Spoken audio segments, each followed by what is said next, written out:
ครับนมัสการอาจารย์ครับ Yes, how are you? I'm fine. Nice to see you again, Ajahn. Yeah, you too. Hello, everyone. Yeah. So, Ajahn, thank you very much for joining us today. Is the, You're is the sound welcome. clear for you? Everything working well? Yeah, I'm fine. Thank you. Everything good here. Okay. Then, Ajahn, would you maybe say a few words just about some introduction, some 10 minutes, whatever you like to bring up for reflection? And then maybe after that, people can put up some questions. Anything that's going through your mind nowadays? Yeah, I wrote a teaching this morning about speech and lying and the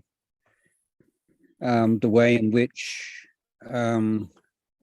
being untruthful or not caring for the truth is a fundamental element of the creation and the maintenance of sense of self.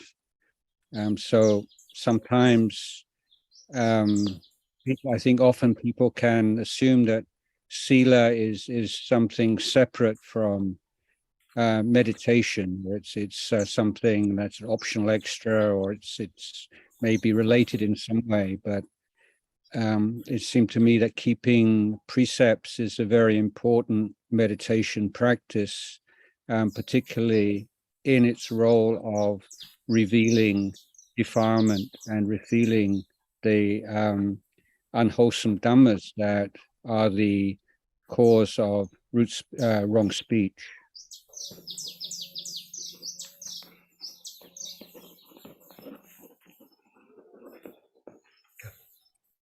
Então, eu pedi para. Cumprimentei o Ajahn, agradeci a ele por ter se juntado a nós hoje nessa conversa, né? E pedi para ele falasse um pouquinho, né? Se ele está.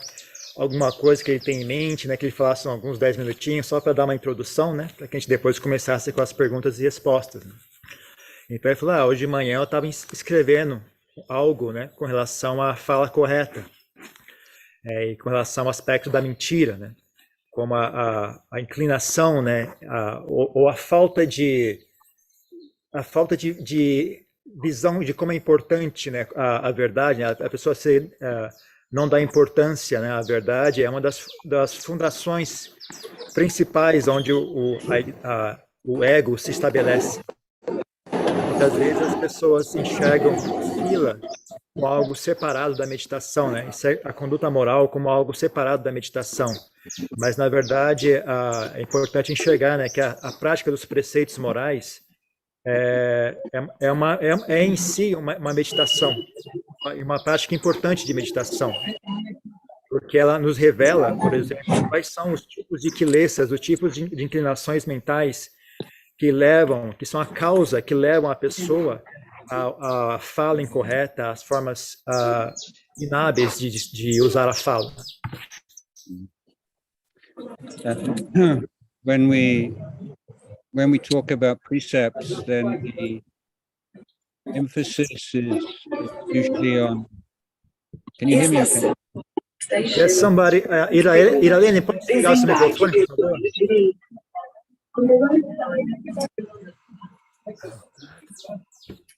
Iralene, desliga o microfone, por favor.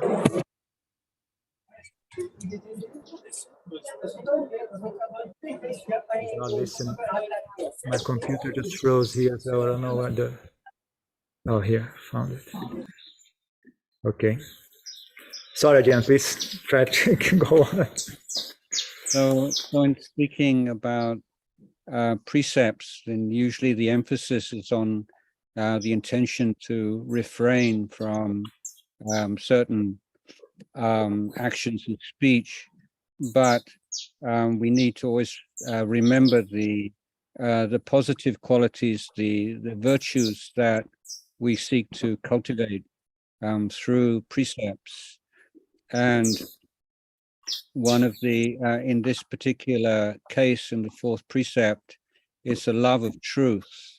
and cultivating this love of truth and helping to inspire that in our children and in our people around us is a very important task in our daily life.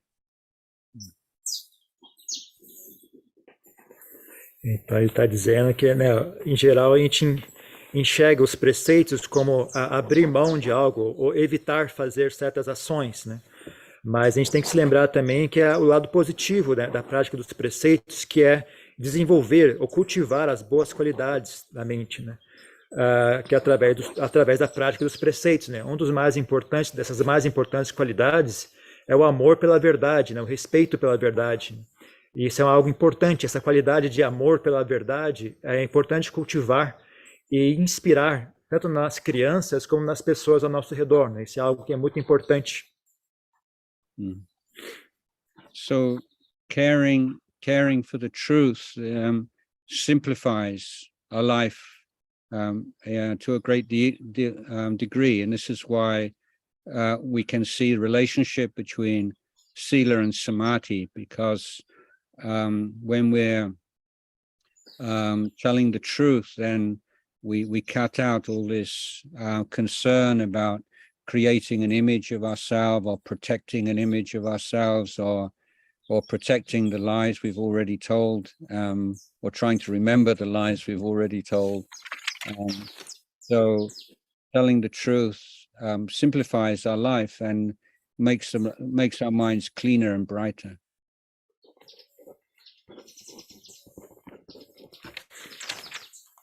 Então, cuidar pela verdade é algo que simplifica muito a nossa vida.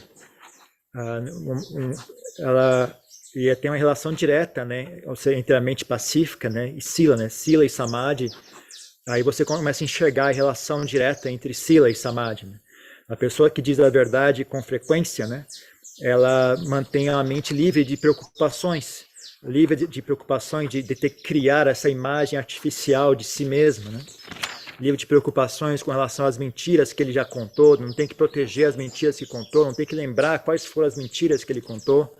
Então, algo que muito simplifica a mente, simplifica a nossa vida e mantém a nossa mente limpa e livre de preocupações.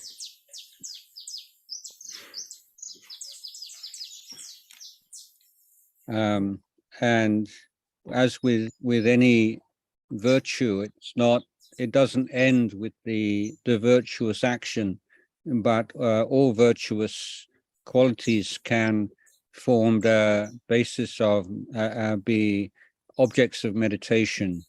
For example, recalling all the times where you have honored the truth, even though there was pressure or some temptation to tell a lie.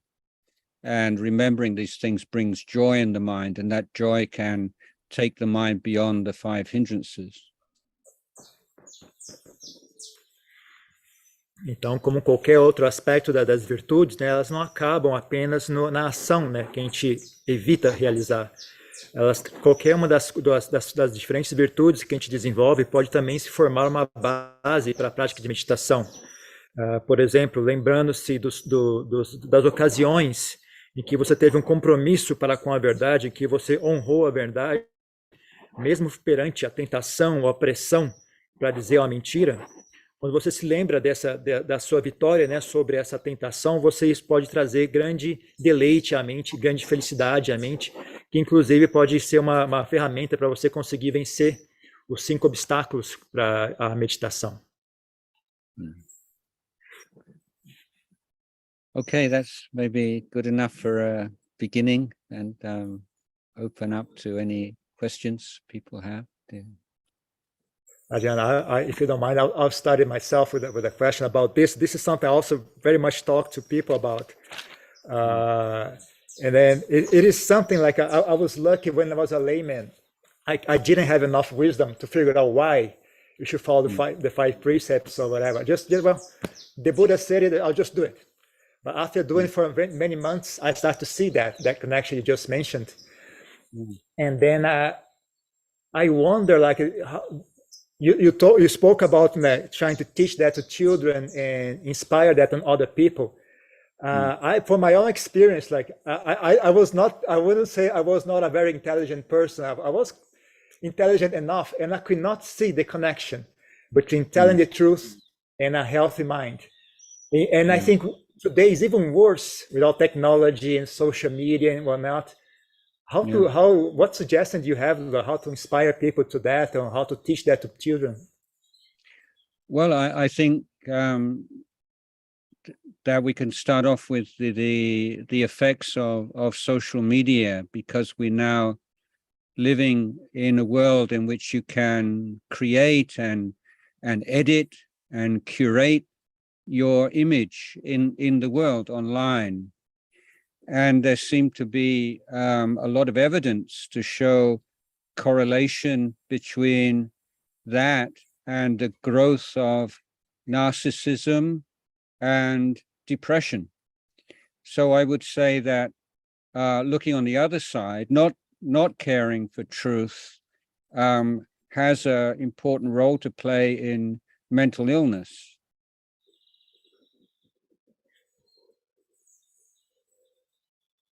Então eu perguntei para ele, né? Eu falei, ó, essa questão que você mencionou sobre dizer a verdade é algo que eu já tinha experienciado quando era leigo, né? Eu simplesmente uma vez resolvi seguir os preceitos, mas eu não consegui enxergar a razão pela qual você deveria seguir esses preceitos, por que dizer a verdade ou não. Eu simplesmente fiz porque o Buda disse para fazer, né? E aí, mas com o tempo eu percebi, né, essa relação que ele acabou de mencionar. Então eu perguntei para ele, ó, eu não me considerava uma pessoa que faltasse inteligência, ainda assim eu não conseguia enxergar a relação, né? Hoje em dia, com toda a mídia, como é que chama isso? Mídia social e internet, etc., parece que está pior ainda do que antes, né? Como é que você conseguiria inspirar as pessoas, né, a enxergar a importância da verdade, né? E aí ele respondeu o seguinte: a gente pode começar justamente contemplando sobre o efeito da mídia social no mundo, né? Hoje em dia é um mundo que você consegue criar, editar, manipular a sua imagem em tempo real, né? E você projeta uma imagem totalmente artificial através dos computadores, né? E a evidência que está sendo cada vez mais clara é a relação entre isso, essa manipulação de imagem, e o aumento desproporcional de casos de narcisismo, de depressão entre as pessoas. Então, uma forma de começar essa conversa é justamente você refletir sobre a relação da ausência da verdade, a ausência de cuidado pela verdade, e o aumento assim incrível de doenças mentais. As far as the advantages, I mean, I think this is one of the things as monks that we're very aware of, you know, just the blessing of living with people that we never have to doubt whether or not they are telling the truth. Of course, we may believe that they're mistaken sometime, that they've got the wrong information, or that they're even deluded sometime, but it's not always we agree with what our friends in holy life tell us, but we do know that they are sincere, that they mean what they say, that they're not trying to deceive us. So keeping this precept is a great offering to all those around us. It means people don't have to second guess or to doubt about our words, or try to see whether we have some hidden agenda. They can put all that to one side and know that that person believes that what they are saying is true. Então, no que diz respeito a enxergar as vantagens, né, de dizer a verdade, né, os monges têm muita experiência com esse assunto, né? Porque a gente tem essa experiência nós vivemos em uma comunidade em que a gente tem a bênção, né, de estar cercado de pessoas dos quais a gente não precisa ter dúvidas com relação à sinceridade deles, né? Pode ser que algumas vezes eles estejam equivocados, que eles tenham informação errada, ou que estejam iludidos sobre algum assunto, mas a gente nunca tem dúvida se a pessoa está sendo sincera ou não, né? Está tentando, talvez, nos enganar ou tirar vantagem de nós, né? Então, quando a gente tem essa experiência, né, de viver com pessoas que são sinceras, que você pode confiar, você pode enxergar, né, como é que isso é uma bênção para as pessoas ao redor, né? Como faz com que todo mundo fique tranquilo, gera tranquilidade. Quando você interage com as pessoas, não tenha todo esse ciclo, né, de dúvida, será que a pessoa está dizendo a verdade ou não, tentando adivinhar qual é a intenção da pessoa, será que ela tem uma intenção escondida, né? Então, quando você interage com uma pessoa nesses termos, você pode botar de lado todas essas preocupações e isso gera uma sensação de confiança e tranquilidade muito maior. Okay. Alguém quer fazer uma pergunta, gente? Tem que ligar o microfone e perguntar. Tá? Eu quero fazer uma pergunta. Pode dizer. Nós mentimos às vezes para os outros e mentimos às vezes para nós mesmos. E essa mentira para nós mesmos é: eu estou emagrecendo quando na verdade não está, eu estou me esforçando no Dhamma quando na verdade não está muito, eu estou sem problemas, eu estou bem de saúde, mas sempre eu sei que tem alguma coisinha que não está. Como lidar com essas mentiras interiores ou essas mentiras que eu faço para mim mesmo? Obrigado. Ajahn, sometimes we lie to other people, but we also lie a lot to ourselves. For example, we tell yourself, well, I am losing weight, but in fact you're not. Sometimes you tell yourself, well, I don't have many problems, but sometimes you do. Or there's all these little lies we tell to ourselves. How can we better deal with that? How can we fight against that? Yeah, I think that pretty well follows on from what I was saying, because if we just take the precept as refraining from lying or deceiving others, it doesn't really cover that the inner world. But when we add on to that love and care and respect for the truth, then we start to observe ourselves and how we talk to ourselves more and more, and we become sensitive to that lying voice or that deceiving voice inside our head, because we're making this like an important feature of our spiritual life now, that we want to live with the truth. And I think that there's a further aspect to this, that some people are so fluent in lying to themselves that they actually come to believe the lies. And so we can say technically they're not lying anymore, because they persuaded themselves that what they're thinking or their reasons are in fact true. That's when it becomes really dangerous.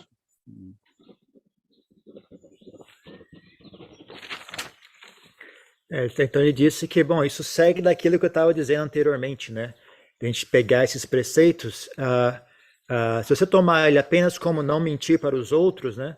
Você não consegue cobrir essa questão, né? Que não abrange, né, o nosso mundo interior. Mas se você pegar o preceito como esse amor pela verdade, respeito pela verdade, cuidar da verdade, né? Então isso também naturalmente vai começar a incluir a nós mesmos, nosso diálogo interno. A forma, essa voz com que como é que nós conversamos consigo mesmo, né? Passa a ser um assunto importante para nós. A gente começa a prestar atenção para ela, começa a ficar mais sensível a essa voz na nossa mente, né? Porque isso passa a ser um aspecto importante da nossa prática espiritual. É até uma coisa interessante observar, né, que algumas pessoas ficam tão hábeis em mentir para si mesmo que no final eles conseguem convencer a si mesmo que aquilo é verdade, né? Ao ponto de você não ter mais como dizer que de fato estão mentindo, porque elas acreditam que aquilo realmente é verdade, né? E isso é algo muito perigoso.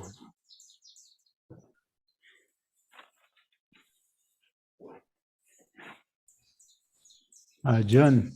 So just one further point about this is the danger when lying becomes habitual and you lose your ability to distinguish between what's true and what's false. Então, o perigo disso é que esse é o ponto em que a mentira vira um hábito, né? E aí você perde a capacidade de distinguir o que é verdade e o que é mentira. So that's pretty much already a mental illness, isn't it? It's a fabricated mental illness. Yeah. Então, eu estou falando para ele, aí você basicamente já chega a ser um ponto de uma doença mental, né? A pessoa que fabricou uma doença mental para si mesma. O que é, Arthur? Você quer fazer uma pergunta? Sim. Muitas vezes, às vezes, na maioria das vezes, as pessoas, às vezes nós mesmos, achamos que o que nós estamos pensando ou fazendo, né, está dentro da verdade a partir de como a nossa mente fabrica, né, uma noção de verdade, né? Então, como que a gente pode, no diálogo com outras pessoas, lidar com essa questão da verdade, não é? A partir de, vamos supor, as 4 nobres verdades seriam suficientes para ser um roteiro para a gente tentar fazer a pessoa perceber que o que ela está achando que é verdade na sua ação e na sua pensamento, emoção, etc. De fato, não, o que ela está entendendo como sendo verdade, o verdadeiro, né? Não é bem assim, né?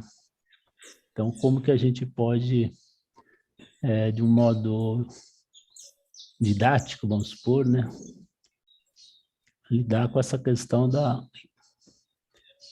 interpretação que cada um tem sobre, não, isto é a verdade, porque é assim, assim, assim. Então, ela não acha que está mentindo, ela acha que isto é a verdade, sabe? Assim, Ajahn, he's que é asking, like, verdade. suppose a person, like, very often we have our own view of the world, our own opinions, and we, like you said, we do create a perception that what we think is real, like is truth. We are right. Our idea, our opinion is the truth, and then, but very often this is not correct. So he's asking about how can we approach that? How can we talk to other people and try to point out the truth to them, to get them out of delusion?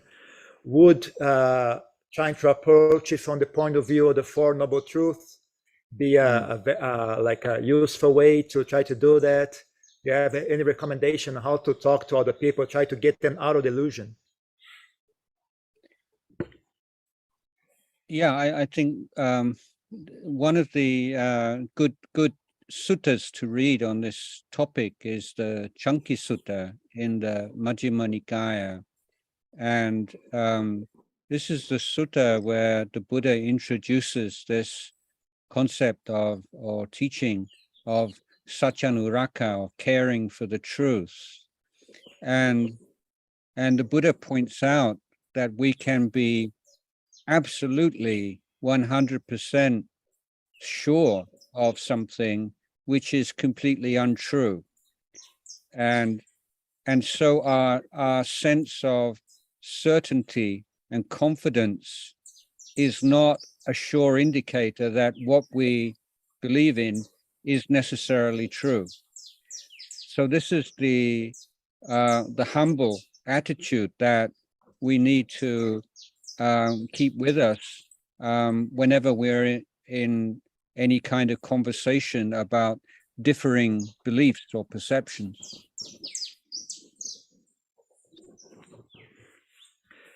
Um sutta que pode ser útil nessa, com relação à questão, é um sutta do Majjhima Nikaya chamado Chanki Sutta, onde o Buda introduz a ideia, né, de Satyanuraka, né, que é a pessoa que preserva a verdade, né? Então ele diz que, ele cita, nesse sutta, ele cita como ele explica, né, como as pessoas podem estar, às vezes, 100% com certeza, certas de que elas estão corretas, mas na verdade aquilo é incorreto, né? Apesar delas terem 100% de certeza, elas ainda assim estão incorretas, né? Então, ter certeza não é garantia de que a gente está do lado da verdade, né? Então é importante ter a atitude de humildade quando interagindo com as pessoas, em conversas, né? No que diz respeito diversas questões, né, a gente sempre manter essa atitude de humildade e atenção, né, porque mesmo tendo certeza, ainda assim não é garantia de que nós estamos do lado da verdade. So I think in any conversation like this, it's not so much the first thing to be to give attention to is to create the environment in which people can hear each other's ideas. So you may be completely correct about something and somebody else completely incorrect, but that's not yet the issue. The issue is whether that person is willing to listen to you or whether you're willing to listen to them. And so we need to create these supportive conditions for healthy communication before we get round to the content of the conversation.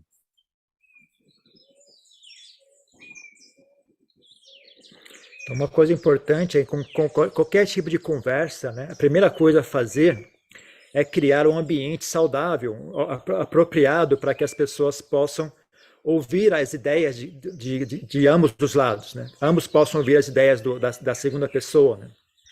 Mesmo que você esteja completamente correto e a pessoa esteja completamente equivocada, ainda não importa. O importante primeiro é, será que ela está disposta a ouvir o que você tem a dizer? Isso é mais importante no primeiro passo, né? Então, a primeira coisa que é importante fazer é criar esse ambiente que saudável, que dê suporte às pessoas ouvirem umas às outras, né? Para depois, então, se preocupar, né, em qual é o teor da conversa, o que vai ser discutido.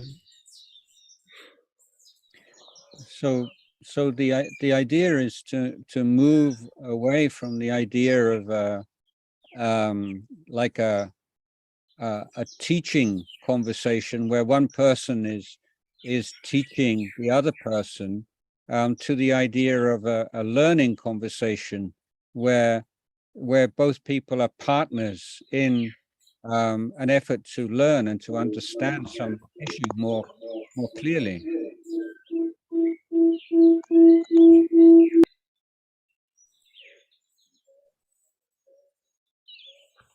Então é importante se afastar desse padrão, dessa dinâmica, né, de uma conversa em que eu estou ensinando algo a alguém e tentar ir em direção a uma dinâmica de uma conversa em que nós somos parceiros, estamos ambos tentando aprender ou conhecer algo mais claramente. So the idea is that your friends or partners in trying to investigate the truth of some matter. If you start off from the position, I'm right, you're wrong, I know, you don't know, or it seems that you are saying I'm smart and you're stupid, it's very unlikely that anybody will change their mind about an issue when they perceive the relationship in that way.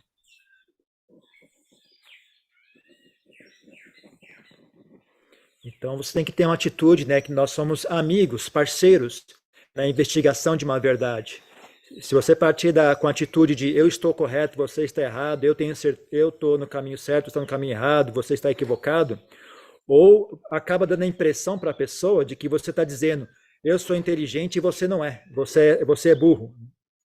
Então, se a pessoa perceber esse tipo de dinâmica, esse tipo de atitude em você, vai ser pouco provável que ela vai estar disposta a ouvir o que você tem a dizer, que vai estar disposta a mudar a opinião dela, né, quando ela perceber que é essa relação que você está tentando estabelecer.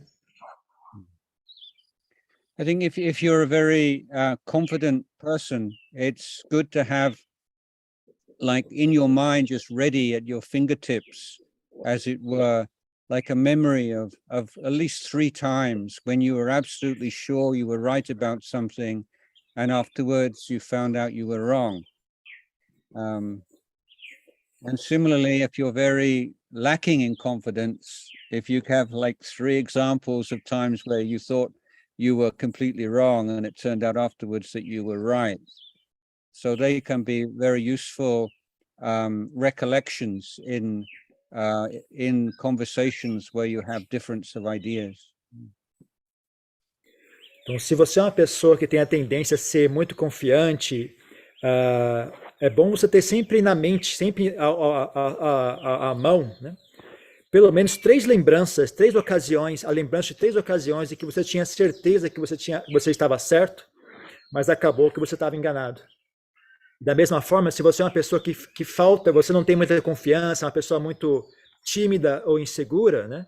É bom você ter sempre à mente pelo menos umas 3 lembranças de ocasiões em que você achou que estava errado, mas acabou que estava certo, né? Então, você ter isso pronto na mente, né? Sempre à mão, é uma coisa útil, sempre que você for engajar num tipo de conversa desse tipo, esse tipo de discussão.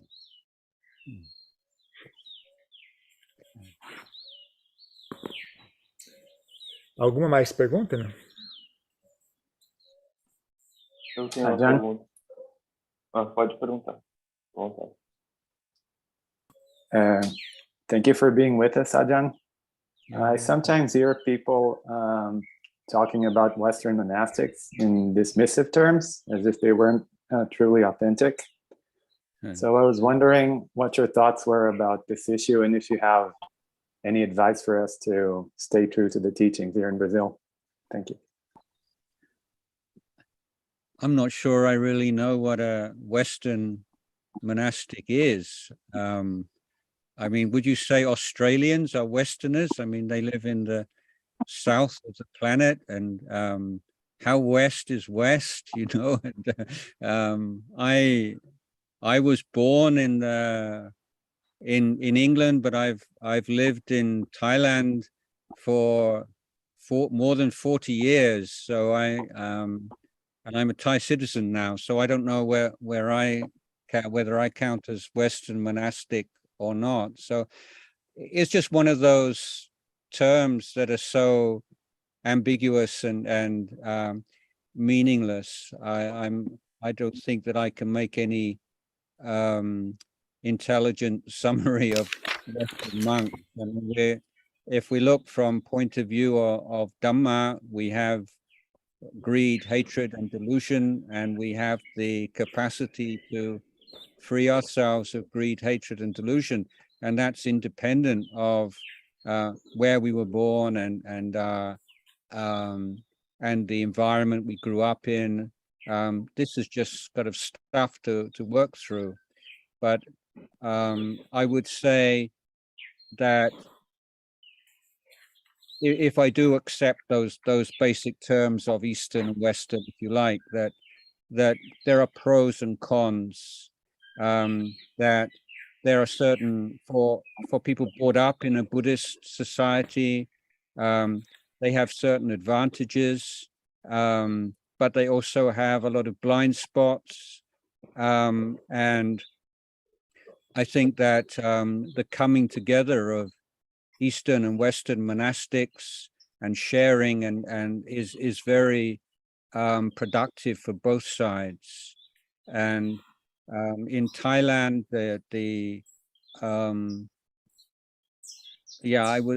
sorry, do you want to translate some of this before I go on?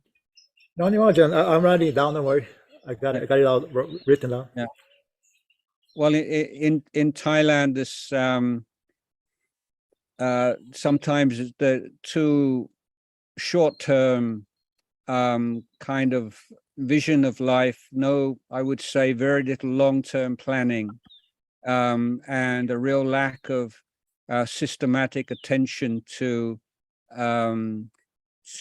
matters which really benefit from systematic attention. So there are areas within Thai Sangha and Thai society at large in which I think are more what we would call Western values and are actually very very helpful and really improve things. And at the same time, the Westerners have their weaknesses and blind spots, and there can be a lot in the exposure to the Buddhist environment of a Buddhist culture like Thailand, which is also very helpful for them. So if I take an optimistic view, I see that there are differences, but none of them are a sign of authenticity or inauthenticity. They're more, we all have different challenges depending on the background that we come from.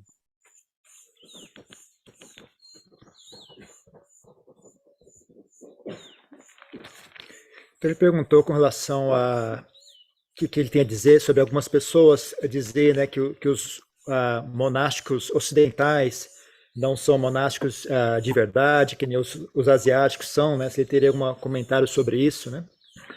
E aí ele respondeu o seguinte: eu não tenho certeza se eu sei, né, o que é um monge ocidental, né? Por exemplo, um monge na Austrália, um australiano, isso é um monge ocidental ou não?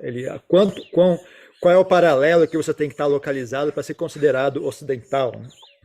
Eu mesmo nasci na Inglaterra, mas eu vivo na Tailândia fazem 40 anos e agora eu sou cidadão tailandês, né? Então eu não sei se eu conto como monge ocidental ou não, né? Eu não tenho certeza. Eu acho que são termos que não têm muito significado.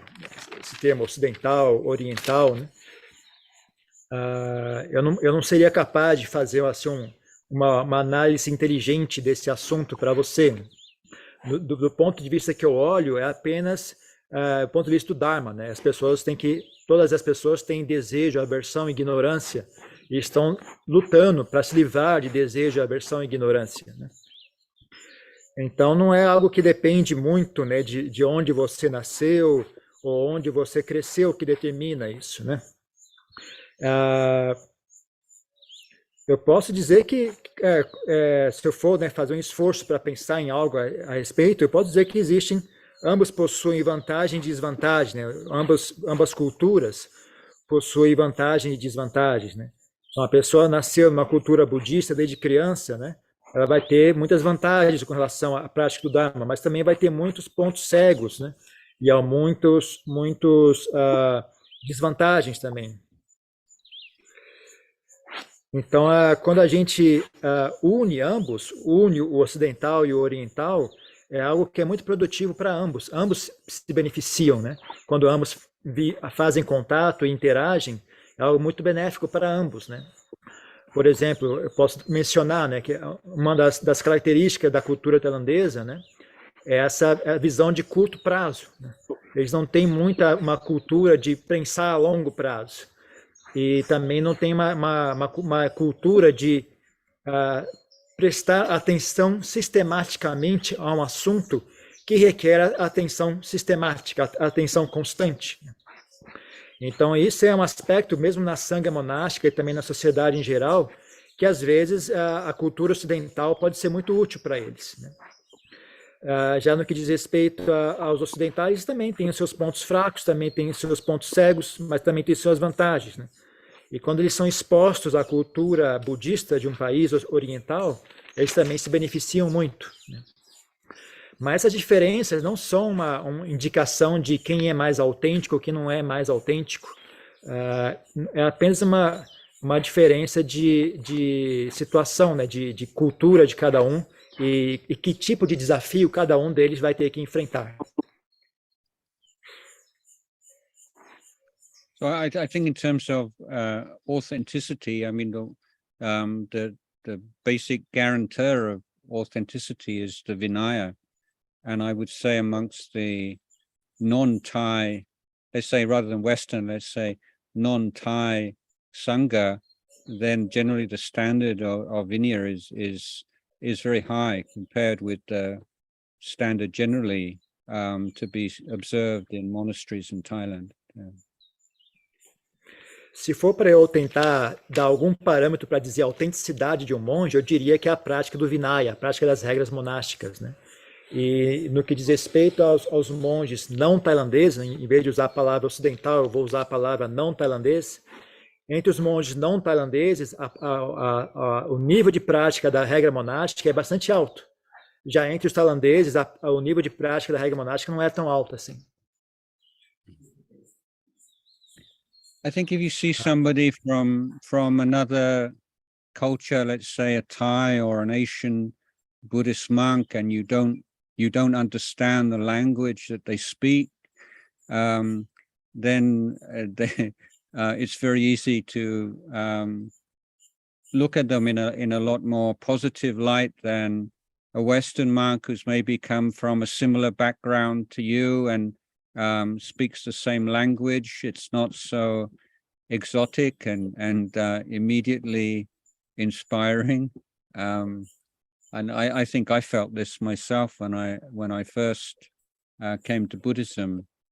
But then, of course, when you learn the language and you become very much embedded in the culture, then things start to seem somewhat different. É muito comum, é muito fácil as pessoas que não conhecem a língua daquela cultura, não conhecem a cultura, né? Quando enxergam um monge oriental, né? Acabam projetando nele, né? E enxergando ele de uma luz muito mais positiva do que quando as pessoas encontram um monge ocidental, né? Que você consegue conversar com ele, trocar ideias, né? Então você não tem a inspiração em ver ele do que você tem quando você não entende o que a outra pessoa está dizendo, né? Então, os monges orientais, às vezes, podem dar a impressão de ser muito exóticos e inspiradores, né? Mas isso que é o que eu mesmo experienciei, né? Quando eu primeiro fiz contato, né, com o budismo. Mas conforme eu fui aprendendo a língua e aprendendo a cultura, as coisas, às vezes, mudam de figura. So I've walked through villages in Tibet, and the villagers have run out of their houses and bowed in the middle of the road, saying, "Oh, a living Buddha has come to visit us. He's a living Buddha." So that the exotic and the strange can seem very inspiring. So I'm not a living Buddha. So ele dá como exemplo, né? Quando ele foi caminhando pelo Tibete, ele passava nos vilarejos. E as pessoas saíam de casa e vinham prestar reverência a ele, dizia: "Oh, chegou um Buda vivo até aqui", né? Então ele dá um exemplo, né? Como o fato de você ser exótico, né? Às vezes leva as pessoas a exagerarem na inspiração que elas têm, né? Porque eu, na verdade, não sou um Buda vivo, né? So it works both ways, Ajahn. So the Westerners get inspired by the Easterners. And the Easterners get inspired by the Westerners. Yeah, well, as long as we're getting inspired, then it's a good thing, I guess. Yeah. I the same when I did not speak Thai, I was living in Lumpapik. I always imagined the monks were talking about Dhamma, and then once I learned Thai, they was just chatting like everybody else, just regular things. Yeah, like about building supplies usually. Só estou dizendo para ele, então parece que os ocidentais têm esse fascínio pelos orientais, né? Já os orientais têm o fascínio pelos monges ocidentais, né? E eu disse para ele também, né? Quando eu fui morar no mosteiro tailandês, eu também, né? Imaginava que estava todo mundo conversando sobre Dharma o tempo todo, né? Mas quando eu aprendi a falar a língua, eu pensei, não, eles estão falando só batendo papo mesmo, não tem nada demais, né? A Patrícia, quer fazer uma pergunta? Sim, bom dia a todos. Good morning, Ajahn Jayasaro. Thank you for listening. Good morning for you, anyway. But Ajahn, I am a teacher of younger people and also a mother, and sometimes I get a bit dismayed because we want to help them out by teaching them what we have learned, not only in terms of precepts or the 5 precepts or the morals, but also our experience in life. And if they're young and they think they know better, many times like dismayed and frustrated, and we feel like giving up a little upon them. This happens also with older people, but then we don't have much about them.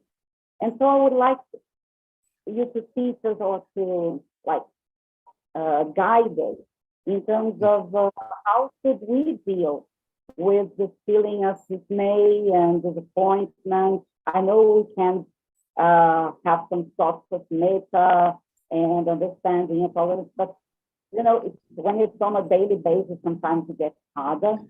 So if you Yeah. could please for some guidance. Thank you very much.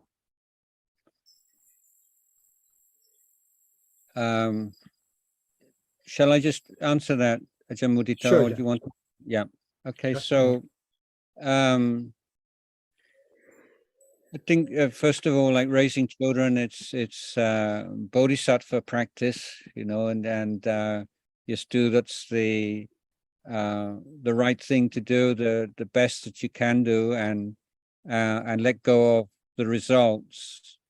But I would say from my observation in many cases that children don't seem as though they're really listening or paying attention, but then years later you find out that it did really affect them a lot more than you thought. So that's one kind of consolation. It's not sure thing.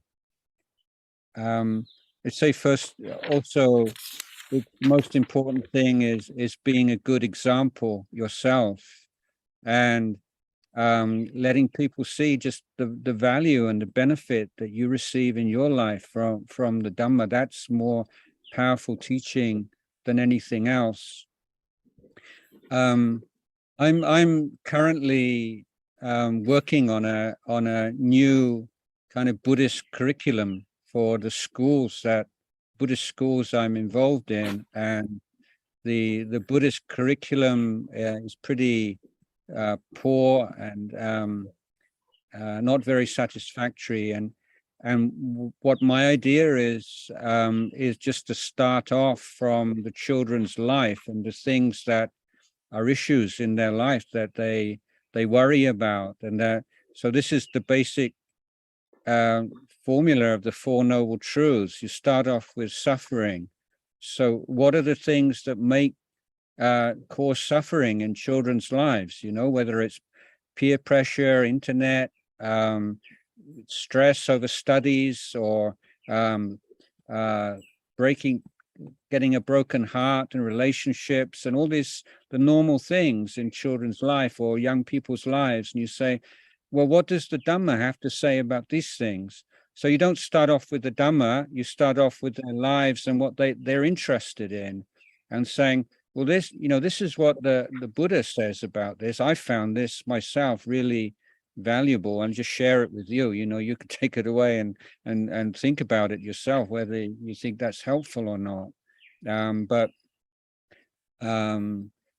Yeah, so trying to find the teachings which address things that they are already interested in or worrying about, whether it's climate change or the government or whatever it is. You can find some Buddhist perspective on these kind of things and say, are you interested to, you know, it's not like you try to convert them, but you say, well, if you're interested, I find this is a really valuable way of thinking about these things. And so again, it's more like sharing, you know, like, you know, I'm your mom, I love you, and I want you to, you know, to share in the good things that I found in my life, you know. So I'm here and willing to share these things with you, and you know, if you want, but I'm not going to force them on you. But I do think there's so much that in the Buddha's teaching that you could really benefit from, something like that.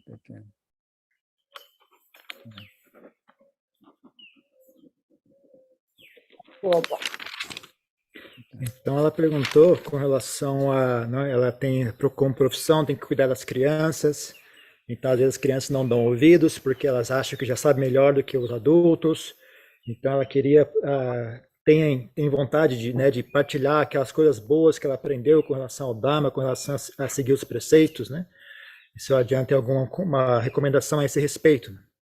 Então, então a primeira coisa que ele, bom, para começar, né, você cuidar de crianças realmente é uma prática de bodhisattva, né?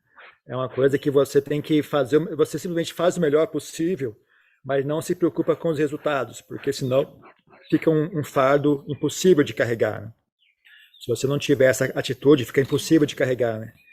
Então, a minha própria observação, a minha própria experiência, né, demonstra que, como compensação, eu posso dizer que a minha própria observação, né, da minha experiência, diz que às vezes não parece que eles estão prestando atenção, né?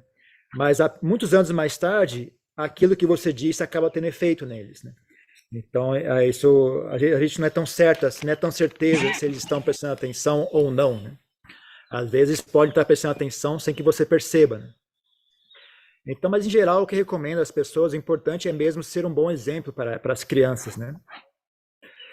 Deixe as pessoas enxergarem o benefício que a prática do Dharma trouxe para a sua vida, né? Essa é a forma mais poderosa de ensinar as pessoas, né?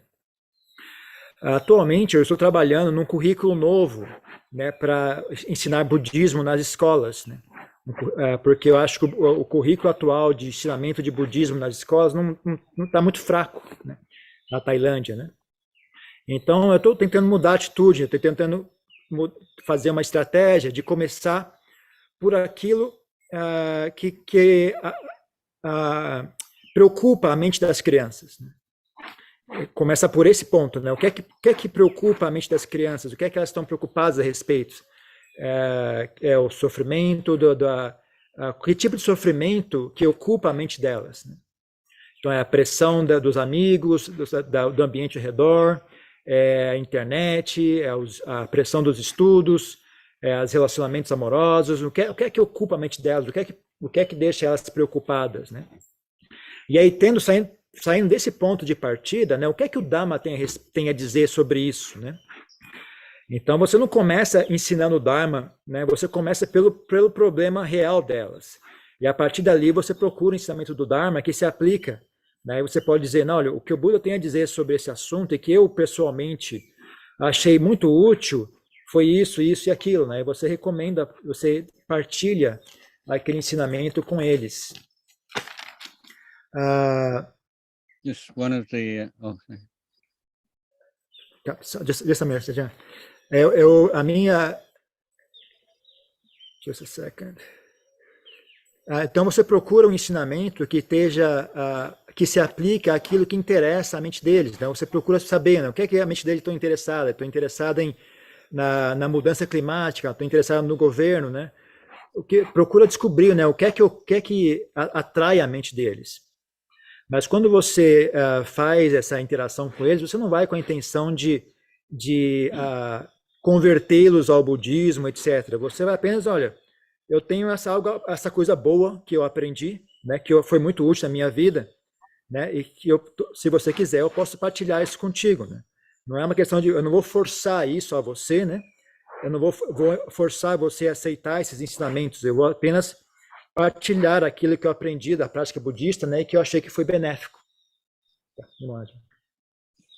One of the things that I say to mothers of small children is like, you're teaching them, you don't realize it. Say you're playing with your child and having a good time, and then your phone rings and you immediately, stop what you're doing and pick up your phone.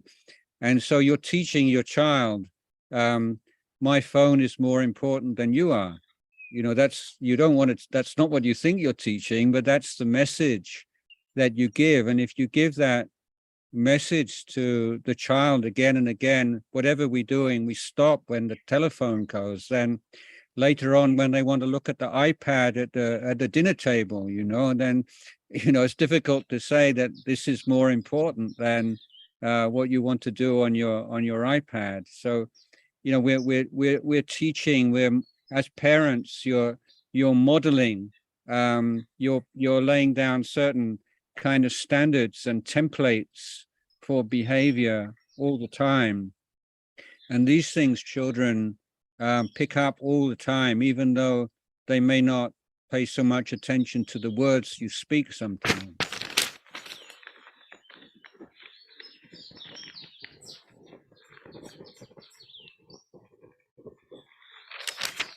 Então, uma coisa que eu digo às mães, né, é que você está sempre ensinando a criança, mesmo que você não perceba, que você esteja ciente de que você está ensinando a criança. Por exemplo, supondo que se você está brincando com ela, se divertindo com a criança, e aí seu telefone toca. Aí você imediatamente para aquilo que está fazendo e atende o telefone, né? Então, se você faz isso com frequência, a mensagem que a criança percebe o telefone é mais importante do que a criança, né? Do que eu mesmo, né? Se você faz isso com frequência, com muita frequência, né? E aí um dia, quando na hora da janta, a criança está mexendo com o iPad, né? Vai ficar difícil você conseguir dizer para ela, olha, você não pode olhar o iPad, isso não é importante agora, você tem que jantar, né? Então, os pais estão sempre demonstrando para as crianças, né, padrões de comportamento, né? Quer eles estejam percebendo isso ou não, né? E as crianças vão absorvendo esses ensinamentos, né? E mesmo que não sejam ensinamentos através de palavras, você também ensina as crianças através do seu comportamento.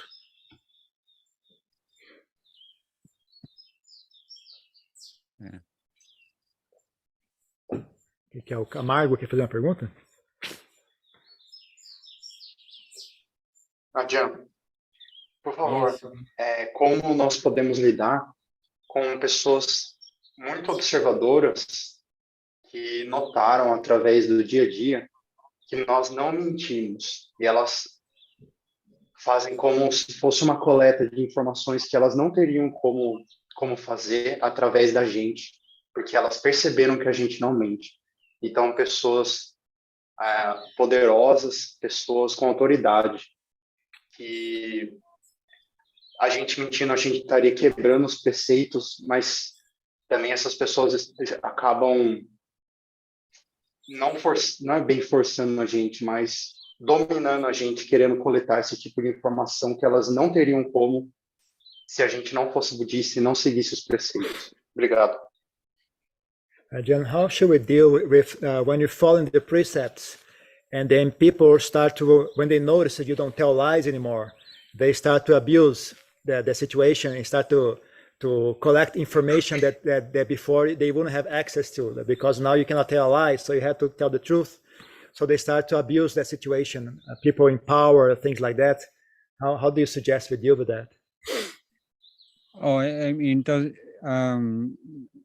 telling the truth doesn't mean that you have to tell all of the truth all of the time. You need your discretion, and sometimes you just say, I don't feel comfortable about talking about this. This is not something that I want to discuss with you. You know, that telling the truth doesn't mean you have to open up about everything in your life. You still have a private life, but we can divide our life into public, private, and secret. So you can give up the secret, but you can keep the private, and you should keep the private life. Pessoal, dizer a verdade não significa você estar o tempo todo revelando tudo a seu respeito, né? Você, mesmo que você siga os preceitos, você ainda tem direito à discrição, né? Você ser discreto, ou você ser... Você não tem a obrigação de discutir tudo com a pessoa. Você pode dizer para a pessoa, olha, eu não quero falar com você, esse assunto eu não quero discutir com você. Eu não me sinto confortável discutindo esse assunto com você. Essa é uma informação que eu não quero partilhar com você, né? Você pode perfeitamente dizer isso, né? Você pode resguardar a sua vida privada, né? Porque todo mundo tem que ter essa separação, né? A vida pública, a vida privada e a vida e os segredos, né? Então, você pode decidir abrir mão de algum segredo, revelar algum segredo, né? Mas não tem nenhum problema em você resguardar a sua vida privada, né? Você tem o direito de fazer isso. So the Buddha taught four ways. Yeah. The Buddha taught four ways of replying to questions. The first is to give a categorical reply. Let's say, today is today, Saturday, and we say yes, so that's straightforward. But second kind of question is one which you have to pull apart and look at different aspects of the question. Let's say, is Brazil a suitable country for propagation of the Dhamma? So you can't just give a yes or no answer. You have to look at all the various cultural, religious, environmental factors involved. then the third kind of question is you answer with a counter question. And the fourth kind of question you don't answer at all, because answering it would not be, that maybe the question is not asked in good faith, or someone, any answer will just add to the confusion. Person doesn't really want an answer. So telling the truth, you still need to have that wisdom faculty and in determining what to say, what not to say, when not to say. This is why this right speech is part of the Eightfold Path. It's a very powerful practice in itself. Então, o Buda disse que existem 4 maneiras de responder uma pergunta, né? A primeira maneira de responder uma pergunta é responder de maneira categórica, né? A pessoa diz, hoje é sábado, você fala, sim, hoje é sábado. A segunda maneira de responder uma pergunta é você quebrar a pergunta, né, em fatores, né? Então, se a pessoa perguntar, por exemplo, será que o Brasil é um local apropriado para ensinar o Dharma, né? Não é uma resposta de sim ou não, né? Você tem que analisar, ver, bom, qual é a cultura do local, qual é o ambiente religioso, o ambiente cultural, etc, etc. É uma resposta mais complexa, não é apenas sim ou não. A terceira maneira de responder é você responder com uma outra pergunta, você fazer uma outra pergunta para a pessoa, né? A quarta maneira de responder é você não responder, né? Por exemplo, se você sentir que a pessoa não respondeu, não perguntou com boa fé, perguntou com má intenção, ou se você achar que você respondendo a pergunta vai deixar a pessoa ainda mais confusa, ou se você achar que a pessoa perguntou, mas é uma pergunta retórica, ela realmente não quer uma resposta para aquilo, né? E assim por diante, né? Então, quando lidando com a verdade, a gente tem que também ter sempre à mão a sabedoria, né? De conseguir avaliar, discernir, né? O que é que deve ser dito, o que é que não deve ser dito, quando deve ser dito, quando não deve ser dito, e assim por diante. É por isso que fala correta é um aspecto do nobre óctuplo caminho. Na verdade, é algo muito poderoso, né? Fala correta. Então, é inclusive incluída dentro do nobre óctuplo caminho, né? Ajahn Chah was a master of the counter question technique. And on one occasion, somebody asked him, do heaven and hell really exist? And so he asked a counter question. He said, well, if I was to tell you, would you believe me? And the man said, well, of course, if you were great master like you, of course, whatever you tell me, I believe you. And then Ajahn Chah said, well, if you believe me, then you'd be a fool, because there's no way that I can prove this to you. You'd just be taking my word for it. And that's not any real answer at all. So this is an example where someone is asking a question based upon mistaken assumptions or beliefs, or with some confusion, and the counter question illuminates the thinking of the questioner and allows them a deeper, more direct understanding of the question that lies behind the question, or the true intention of the question.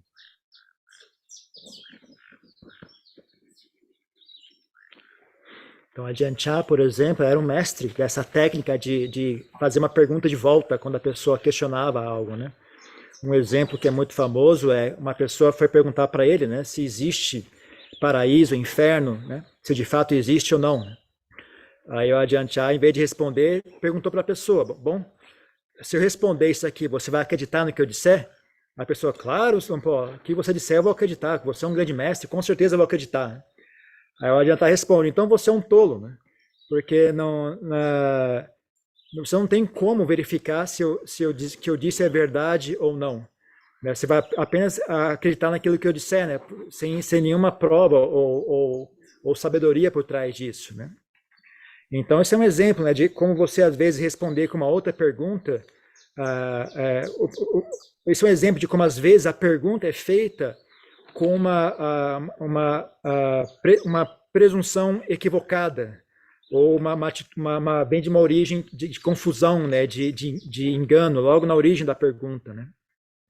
Então, quando você faz essa contra-questão, você ilumina, né, o pensamento da pessoa que estava questionando, né, e ajuda ela a enxergar com mais clareza, ou mais profundidade, né, qual é a real intenção da pergunta dela, né, qual é a maneira mais útil, né, de enxergar o assunto.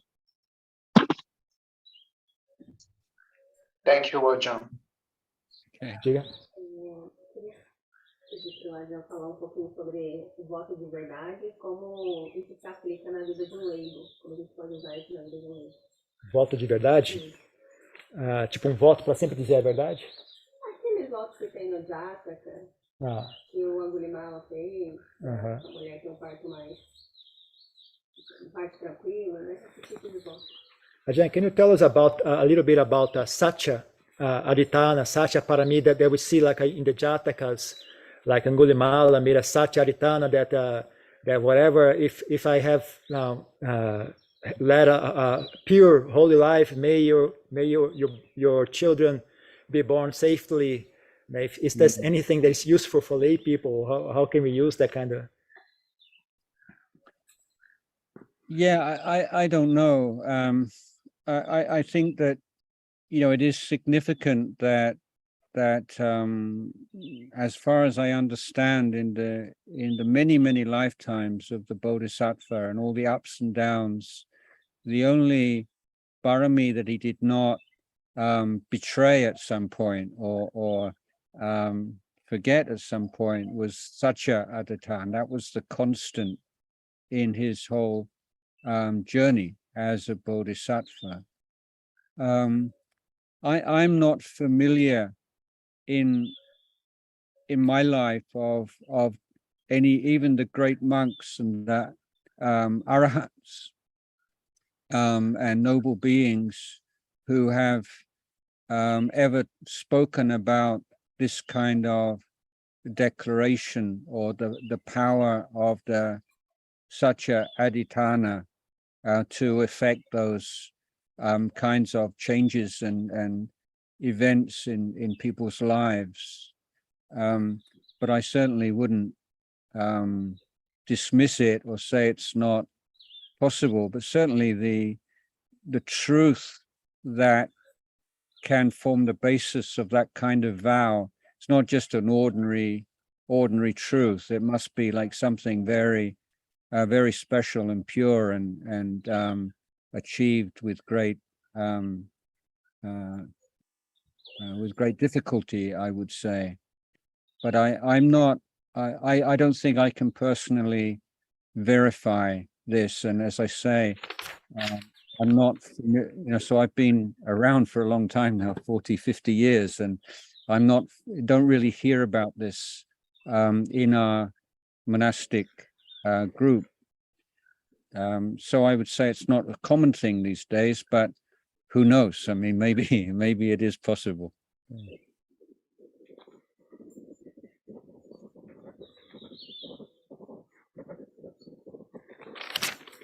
Então, não sei se as pessoas em casa ouviram a pergunta ou não, mas perguntou com relação a Satya Aditana, né, que é algo que acontece nos sutras, nos jatakas com frequência, né, que o Buda ou o Bodhisattva, algum discípulo do Buda, faz uma declaração, né, fala pela declaração dessa verdade que tal coisa aconteça.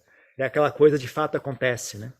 Então, isso é um dos 10 paramitas, né? Satya Paramita. Então o Ajahn respondeu, olha, eu não tenho muita certeza a respeito disso, né? Da forma como eu compreendo, né, as vidas passadas do Buda, que eu me lembre, né, uma coisa curiosa de se enxergar é que de todos os paramitas que existem, né, o único paramita que o Buda jamais traiu, jamais quebrou o princípio desse paramita durante essas vidas passadas, foi o paramita do Satya, né, Satya Paramita, né? Então, não, é algo que, com certeza, é algo relevante, né? Mas não é algo com o qual eu esteja muito familiarizado na minha vida E também eu jamais ouvi falar, né, dentro os monges que são arahantes, os monges que são Arya Pugala, né, nunca ouvi falar nenhum deles, né, das gerações atuais, né, relatando experiências com esse tipo de fenômeno, que tenham declarado, usado esse tipo de fenômeno para afetar as situações ao redor deles, né? Então, mas ainda assim, né, não é algo que a gente pode simplesmente dispensar, né, dizer que é irrelevante, né? O que eu posso dizer, a impressão que me dá é que o tipo de verdade que leva a uma capacidade como essa não é um tipo de verdade ordinária, né? É algo que a pessoa deve ser um nível de verdade, honestidade tão grande, né, tão puro, que não deve ser fácil a pessoa alcançar, né, esse nível de pureza e de verdade em si, né? Então eu não posso pessoalmente validar ou não, ou contar histórias a respeito desse assunto, né? E também eu já sou monge fazem 40 anos e quase nunca ouvi falar, né, de nenhum monge do nosso grupo, né, comentando a esse respeito ou relatando histórias a esse respeito, né? Então não é algo que seja muito comum, né? Mas eu acho que com certeza é algo que é possível. Não é muito comum, né? Não é muito fácil encontrar esse tipo de fenômeno, mas eu acredito que seja algo possível. O Juliette quer fazer uma pergunta? Bom dia, Ajahn. Bom dia. A minha pergunta é a seguinte: aqui na minha cidade há um interesse muito grande por meditação, não tanto pelo budismo, mas tem também.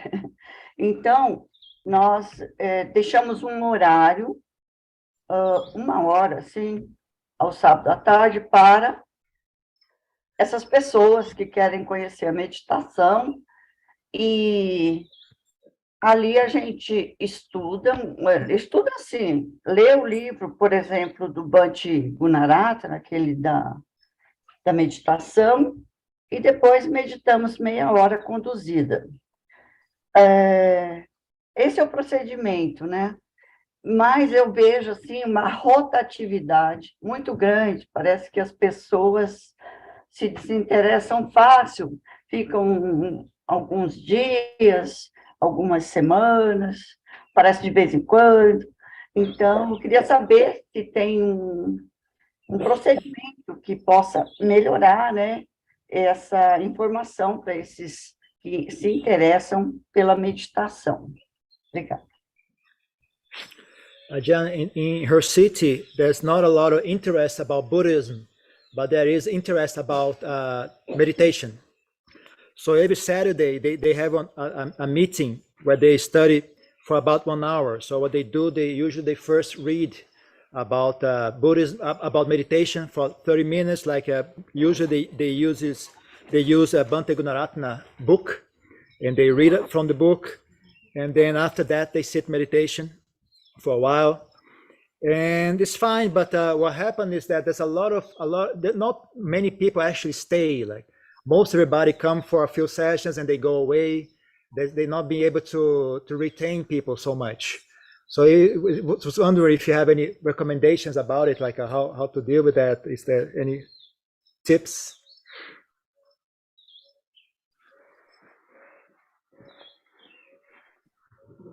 Yeah, I mean, you have to I guess, find some way of create some identity for the group and some sense of participation and help people to feel that they belong to something.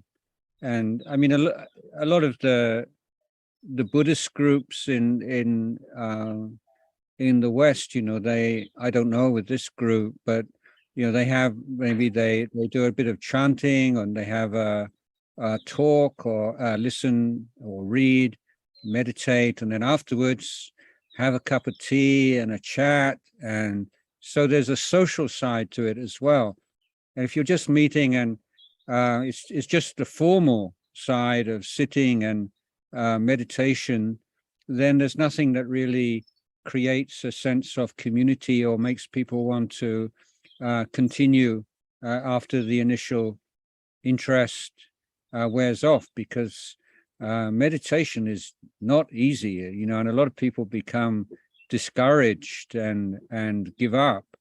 So you want to create that kind of support and warmth and kindness that people will feel that there are others who care about them and want to help them out and support them and encourage them. And you don't do that through meditation. You do that from just hanging out and chatting a bit. So I mean, it's the same in monasteries, isn't it? We have the formal periods of chanting and sitting, but we also sit and have a cup of tea together, and we have more informal time where we cultivate the sense of being good friends and companions in the holy life, and that's very important for a healthy monastery and a healthy monastic community, as for any community. So yeah, I think like maybe the Dhamma side is okay, but maybe the other side, making a community of friends is probably what needs more emphasis.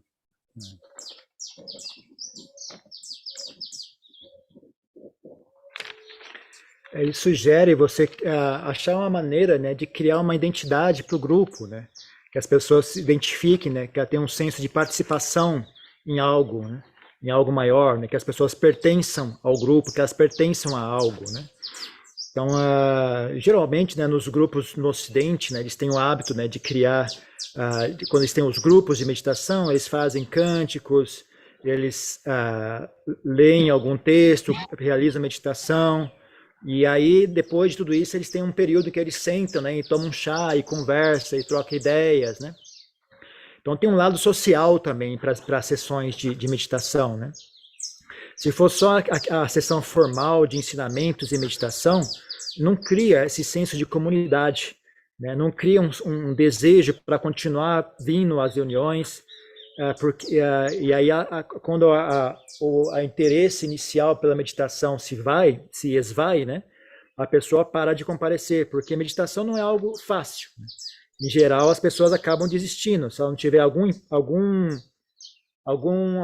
encorajamento além, né, elas não vão acabar desistindo. Então, é importante criar esse ambiente que dê suporte à prática das pessoas, esse ambiente caloroso, ambiente de bondade, esse ambiente onde as pessoas sintam, né, que há um cuidado, uma pessoas que têm cuidado, que têm bem-querer por elas, né, que têm interesse no bem-estar delas. Somente meditação não é o suficiente para criar esse ambiente, né? Então é importante também ter um período de conversa e trocar ideias, né, e criar uma relação social entre as pessoas. Nos mosteiros também é assim, né? Também existem períodos em que os monges sentam e conversam, né, e trocam ideias e criam vínculos, né? Isso é importante para qualquer forma de comunidade ser saudável, quer seja uma comunidade monástica ou não, né? Então o aspecto do Dharma tá bom, já está bom a prática de ensinamento do Dharma, né? Mas talvez seja também útil criar a comunidade de amigos, né? Criar uma comunidade de amizade para que as pessoas tenham um ambiente de prática, né, mais conducivo para elas. Gratidão. Also, you could invite Ajahn Mudito to visit the group and give them some encouragement, maybe. They will never come back, Ajahn. Ele estava dizendo que você pode convidar o Ajahn Mudito para ir lá e dar ensinamentos também. Eu falei, se ele fizer isso, ninguém mais volta.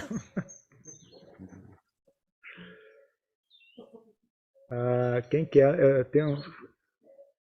Quem quiser fazer pergunta, liga aí. Eu não sei quem levantou a mão primeiro ou não. Quem quiser fazer pergunta, liga aí. Ajahn, whenever you feel tired, you want to turn off, just let us know. Otherwise, you just keep going. Up to you. Yeah, I'm okay. Pois não? First of all, I want to thanks to Ajahn for this meeting and this time, because it's very important. And I want to know, and I want to talk about a little about the states of confusion in mind and how to deal with them and how we can do to avoid them. Yeah, so first of all, I think the teaching that sounds a bit intimidating sometimes is sense restraint, but really the way that I think to talk about is caring for your senses. So, just as these days we're like careful about what we put in our mouth, the kind of food that we put into our bodies, and aware of what effect that can have on our health, then similarly we need to be very careful of what we allow into our minds, particularly by means of our eyes and our ears.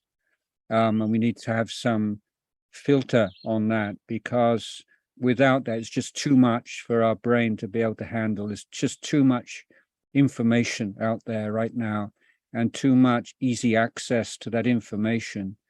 And we're not going to have any external filters on that. You have to be able to create something for yourself that works. It's not too strict, but it's not too lax. It's just finding that middle way for the filtering of the information coming into your mind.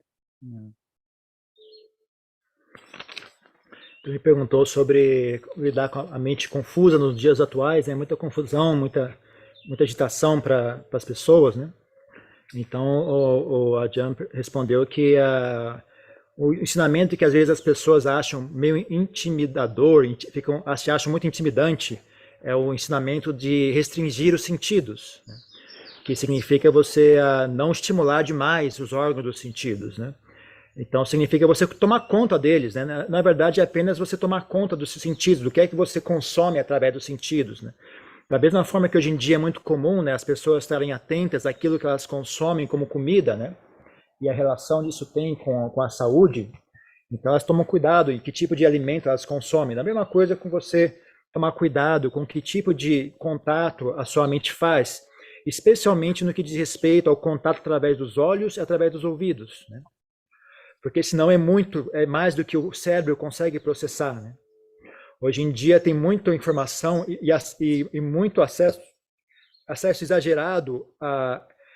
Existe uma quantidade exagerada de informações e existe uma facilidade exagerada de acesso a essas informações.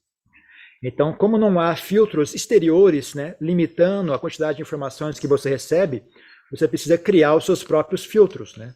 E tentar de encontrar uma coisa assim equilibrada, né? Não muito laxo, nem muito estrito, né? Uma coisa assim, um caminho do meio, assim, né? De quanta informação você consome.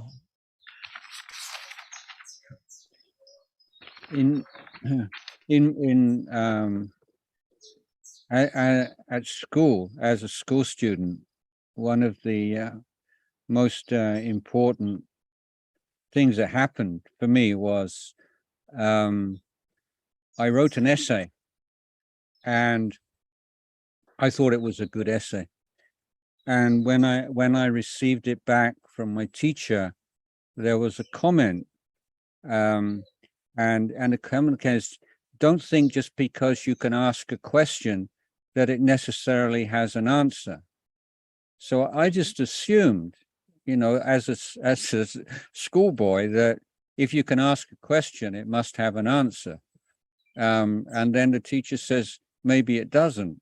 And so for me, this was like a huge, whole new way of looking at things, and particularly in terms of what are good questions to ask, what are useful questions to ask.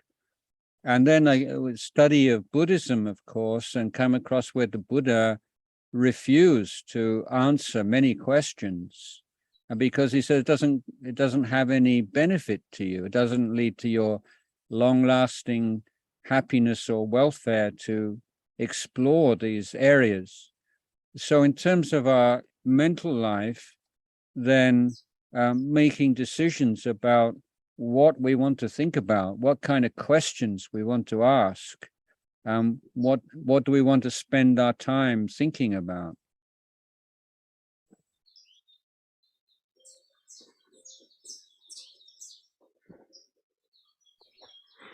Quando eu era um estudante, uma vez eu escrevi um trabalho de escola, né? escrevi um trabalho de escola e mandei ao professor, né? Eu achei que o trabalho estava muito bom, né? Eu gostei muito do resultado que eu obtive, né? Mas aí, quando o professor devolveu, né, o trabalho, né, ele escreveu o seguinte comentário, né? Ele escreveu: não pense que só porque você é capaz de fazer uma pergunta, aquela pergunta possui uma resposta, né? Isso para mim foi algo bastante chocante, assim, porque eu sempre achei que se você consegue fazer uma pergunta, então ela sempre possui uma resposta, né? Então isso abriu uma nova maneira para mim de olhar as coisas, né, com relação a essa dimensão de olhar do que é útil questionar ou não, né? Quais são as perguntas que são úteis de serem feitas, né? E quando eu fiz contato com o budismo, isso também se evidenciou mais uma vez, né? Quando a gente via que o Buda, ele se recusava a responder certas perguntas, porque ele não enxergava benefício em responder aquelas perguntas. Ele não achava que aquilo fosse, não levaria à felicidade e o bem-estar duradouro das pessoas explorar aquela questão, né? Então é importante também para nós, né, refletir a respeito, né, do que é útil perguntar, com que tipo de assunto eu quero passar meu tempo, né, na minha mente, questionando ou pensando a respeito, né? Que tipo de assunto eu quero manter na minha mente e explorar na minha mente.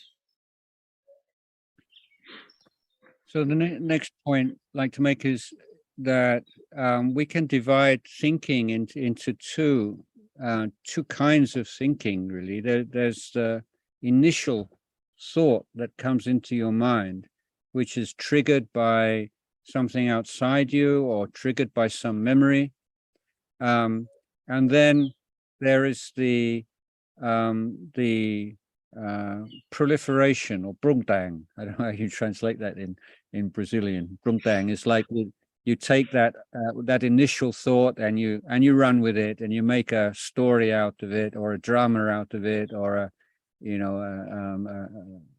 some kind of story out of it. And so the value of the mindfulness practice is you have that sharpness of awareness, that you're present at that crucial point where the trigger thought arises. And that's when you can make a choice whether or not to follow that thought, if it's a wholesome thought or a useful thought, or just to let it go.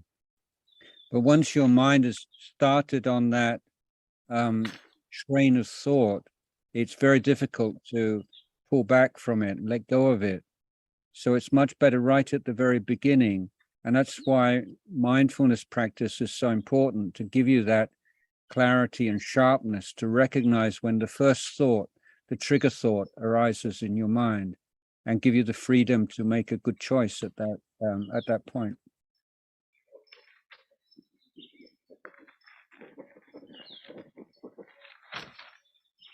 Então, uma coisa importante de pensar, de observar, é que pensamento você pode dividir em dois tipos de pensamento.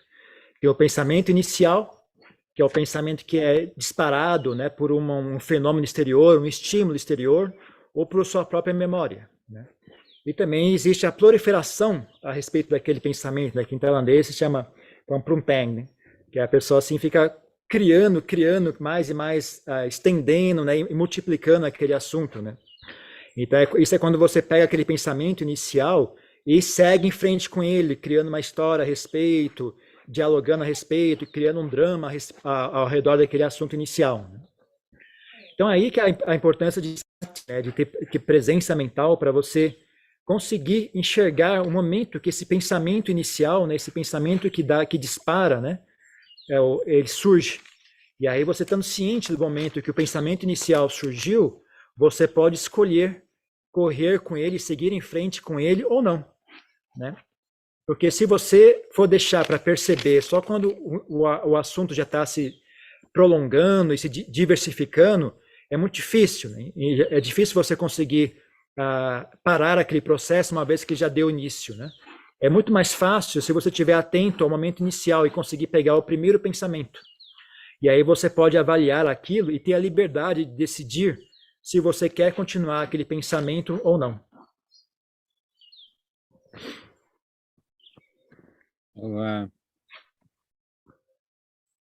Yeah, so the good news is that anxious thinking and confused thinking, it is just a habit, that's all. You know, it's a very deeply ingrained habit, but at the end of the day, it's just a habit that you can let go of. But if you can, through meditation, develop at least some short period when there's no thinking in the mind at all, and just recognize and remember how good that feels. And that gives you a perspective on the confused thinking. You know, you see there is an alternative to it, and it's one that you have experienced, even if only for a very short time in meditation. But this is something that can be built upon and expanded and give you a more balance between thinking and non-thinking in your life.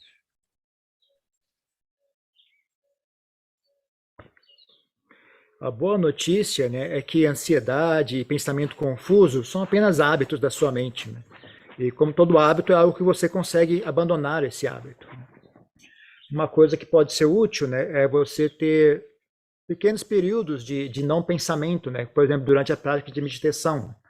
Se você conseguir, durante a prática de meditação, cessar os pensamentos, só, nem que seja por um período curto, né, você vai ter a experiência de não ter pensamentos agitando a mente. Aí você pode lembrar, né, de como essa sensação é agradável, né? E você vai ter ciência de que existe uma alternativa, né? Você vai ter a experiência real, né? De que você sabe, existe uma alternativa que você experienciou por si mesmo, né? E aí você pode pegar, mesmo essa experiência pequena e curta, né, de apenas alguns segundos de silêncio na mente, ela serve de fundação para que você então comece a construir em cima disso, né, e expandir isso para o seu dia a dia, né? E acabar encontrando uma mente mais equilibrada, mais equilíbrio entre a mente discursiva e a mente silenciosa. Yeah, thinking in itself is not an enemy. I mean, if we didn't have thinking, we wouldn't have computers, we wouldn't have Zoom, we wouldn't be talking today. So it's just a matter of developing some mindfulness of thinking and knowing right time and place for thinking, and not allowing it to become, or just making it the servant of the life rather than the master. Então, o pensamento em si não é um inimigo, né? Se não houvesse pensamento, não existiriam computadores, não existiria esse programa, a gente não estaria podendo conversar agora, né? Então, não é tanto uma questão de destruir o pensamento, é apenas uma questão de desenvolver sati, desenvolver a ciência de si mesmo, né? E conseguir, então, enxergar, né, qual é a hora correta de pensar, a hora e local correto para o pensamento atuar, né?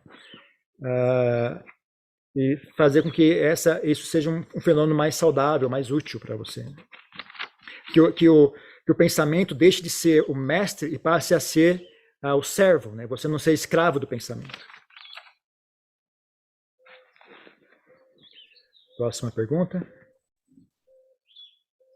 Ajahn, alguns anos assim eu sinto estagnado um pouco na prática. Minha mente ela relaxa, o pensamento meio que some, mas é agradável esse lugar, mas eu sinto que não tem clareza. É como se tivesse uma neblina, como se estivesse num buraco, mas é prazeroso. E eu queria saber como desenvolver clareza mental.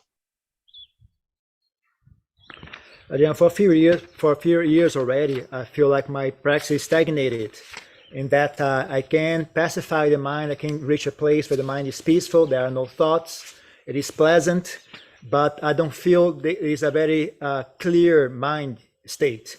It's just like something, like I am in a hole, or I am in like a confused, like a blurry mind state. So this has been going on for a few years already. If you have any recommendations how to move on from this, like how to develop a more clear, sharp mind? Well, I would suggest just experimenting a little bit, like if you're, how long do you usually sit when you meditate? Quanto tempo você costuma sentar em meditação? Normalmente 1 hora de manhã, 1 hora à noite e às vezes 1 hora à tarde também. Usually 1 hour in the morning, 1 hour at night, sometimes 1 hour during the afternoon as well.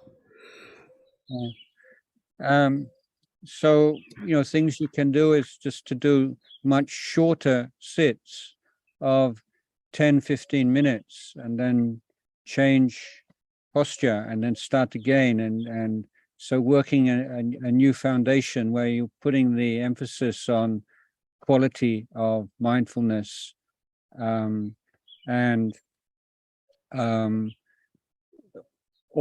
so one variation is to do a number of shorter sits. Another variation is to sit for, if you have the opportunity at weekends, maybe to do longer sits of a few hours, and really push through the hindrances that arise in that way. The other thing is to do more walking meditation, maybe to change the object of meditation, use the meditations that bring up a real sense of joy in the mind, the metta meditation in particular, and one that bring a new enthusiasm to practice. Do some more chanting and devotional practices to bring up that faith and joy in the practice.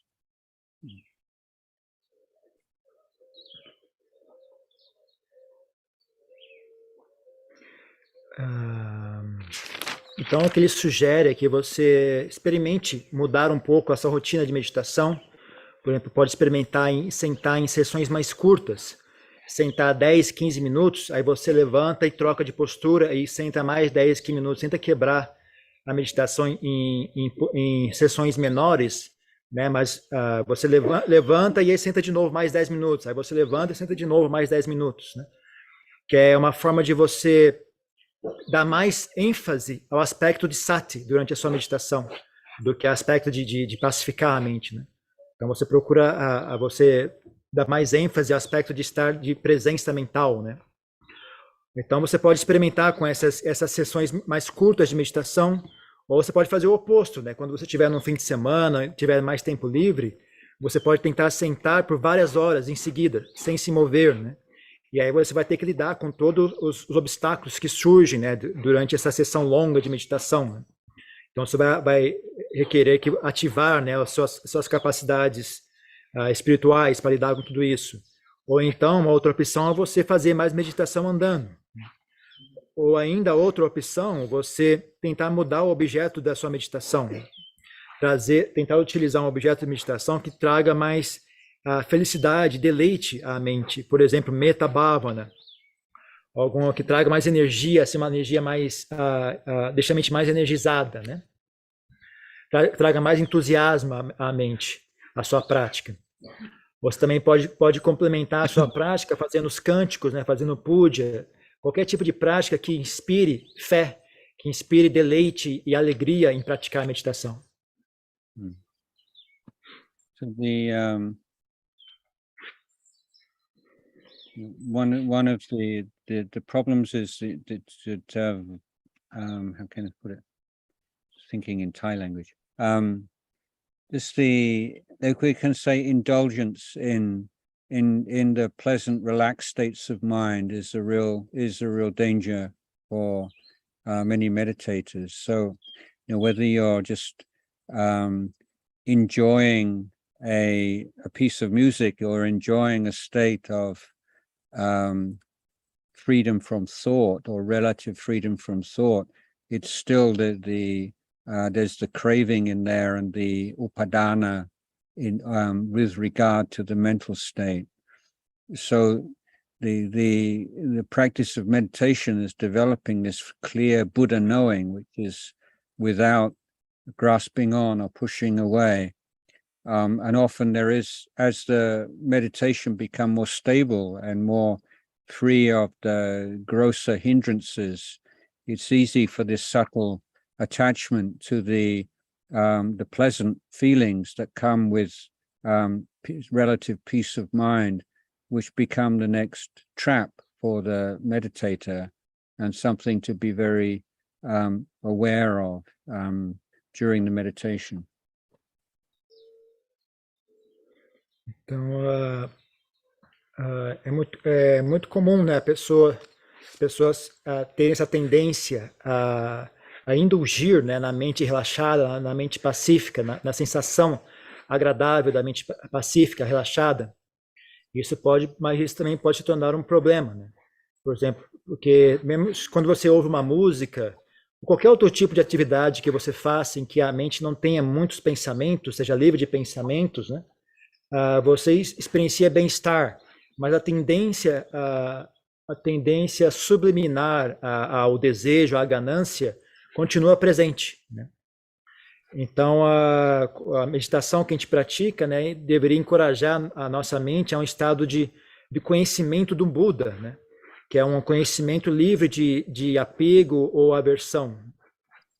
Então, quando a gente pratica meditação durante muito tempo e consegue desenvolver um estado livre desses aspectos mais grosseiros da mente, né, é muito comum a gente acabar ficando apegado àquele estado mental.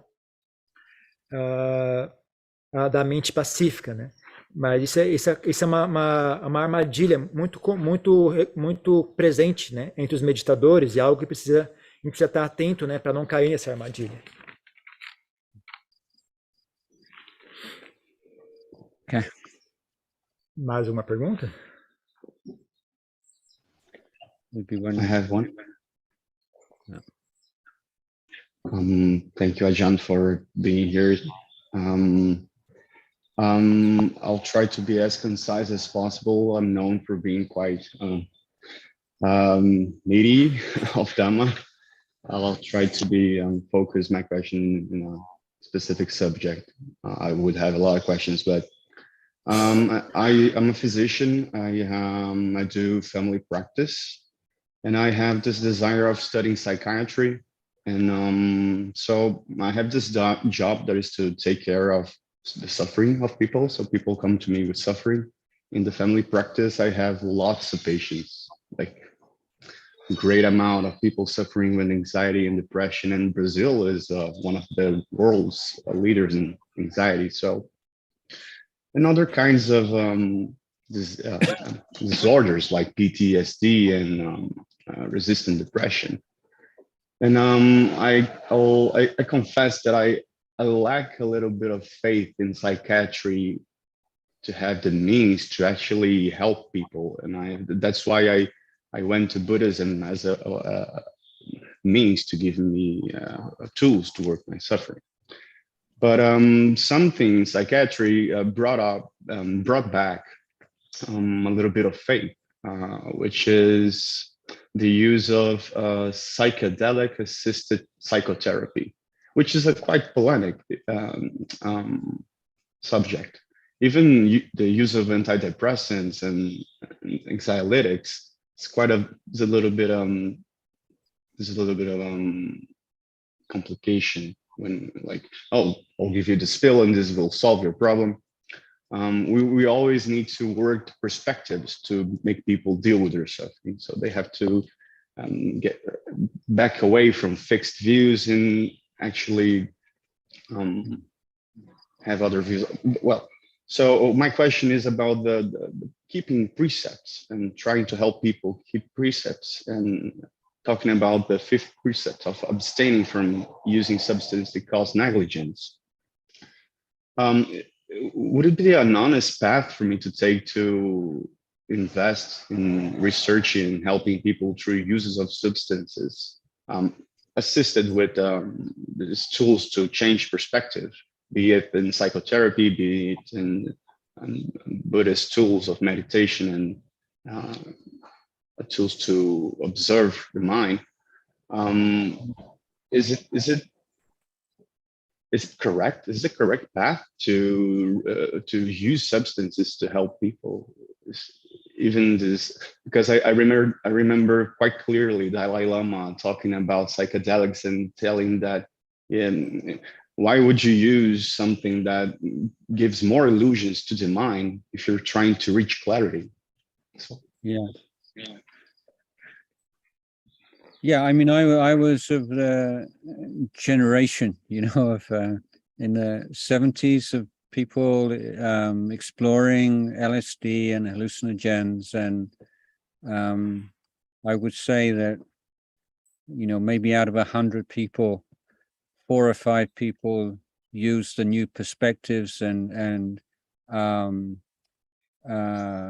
experiences from hallucinogens in a constructive way, and many of us ended up going to Asia and becoming monks, and but 95 out of every 100 just got more caught up in the world, and so I don't have that much personal experience, but it seemed to me that it can be, let's say, enlightening for certain people who already have a foundation, and just opens up some doors, all this actually doors of perception and so on. But I was also remember the opinion of there was a German monk who used to live in India for many years, and many of the hippies in that time would visit him. It's up in Darjeeling. And he was asked this kind of question. You say, what's your opinion of hallucinogens and mind-expanding drugs? And he said, well, if you start off with ignorance, then you just get expanded ignorance. So I think there's that is a reasonable kind of point.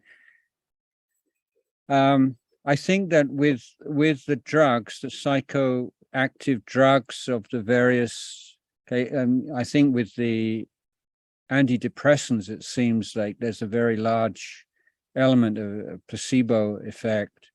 But I would think that with a skilled physician, that with the right research and with the right screening, I can see it possible for certain patients being able to step back from their mental problems and to be able to see at least the possibility of a new way of being in the world. Because really it's a matter of faith, you can say. So in Buddhism, we talk a lot about faith in our potential as human beings to transcend defilement, rather than faith in an external deity. And for people who are so caught up in their own mind and mental processes, to the extent that they have no way of pulling themselves out of that, I could see, under certain controlled circumstances with a highly trained physician, that might be one possible alternative treatment.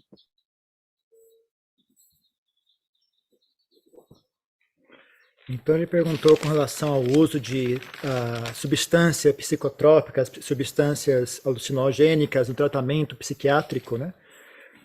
Se isso é viável ou não, é recomendado ou não, o que o Ajahn acha sobre isso, né? Então a Ajahn respondeu, a minha geração, né, dos anos 70, era muito comum esse assunto, né? Mas a minha observação, eu não tenho muita experiência com o assunto, mas o que eu pude observar é que, supondo de 100 pessoas que tomaram esse tipo de droga, 4 ou 5 talvez tenham tirado algum benefício disso, né? Alguns até tornaram-se monges, etc. Mas 95% deles apenas ficaram mais iludidos ainda, mais perdidos no mundo do que já eram antes, né? Então, é algo que pode ajudar algumas pessoas. É possível que algumas pessoas consigam obter benefício disso, caso elas tenham uma fundação já estabelecida, né? É algo que pode abrir portas para elas, né? Eu me lembro da história de um monge alemão que morava na Índia naquela época, há muitos anos atrás, né? Na época dos hippies. E aí esse pessoal todo vinha perguntar para ele, conversar com ele, né? E pedir a opinião dele sobre esse assunto, né? E a resposta dele era, olha, se você começar com ignorância, a única coisa que você vai conseguir é uma ignorância expandida, né? Essa questão de expandir a consciência, né? Se você começar com ignorância, o que você vai terminar é com uma ignorância expandida, né? Então, eu acho que é uma opinião bastante razoável essa, né? Mas, por outro lado, eu concordo que, apesar de drogas como antidepressantes, antidepressivos, muito do benefício que traz pode ser atribuído ao efeito do placebo, né? Mas, ainda assim, eu acredito, né, que quando sendo utilizada por um médico competente, baseada em pesquisas válidas, né? Eu posso enxergar como isso seria útil a um paciente, né? Para que ele pelo menos possa dar um passo atrás, né? Sair um pouco daquele mundo de tormento e de confusão da mente dele, né? Para ele dar um passo atrás e enxergar uma nova possibilidade de vida, né? Para ele ter fé de que é possível viver de uma maneira diferente daquilo que ele atualmente experiencia. Então é muito mais uma questão de fé, na verdade, ajudar a pessoa a ter fé de que é possível melhorar, né? No budismo, a gente tem sempre essa questão da fé, né? Mas a fé em nós mesmos, a fé na nossa capacidade de vencer os obstáculos mentais, e não uma fé numa deidade exterior, né? Então, se a mente da pessoa está muito carregada com problemas, ao ponto de perder a esperança, né, de conseguir vencer aquilo, eu até consigo enxergar uma maneira, né, de como essas drogas podem ser úteis para ajudar a pessoa a pelo menos enxergar, né, quando bem utilizadas por um médico competente, de maneira correta, né, pode ser útil sim para ajudar a pessoa a pelo menos ganhar esperança de que é possível mudar isso.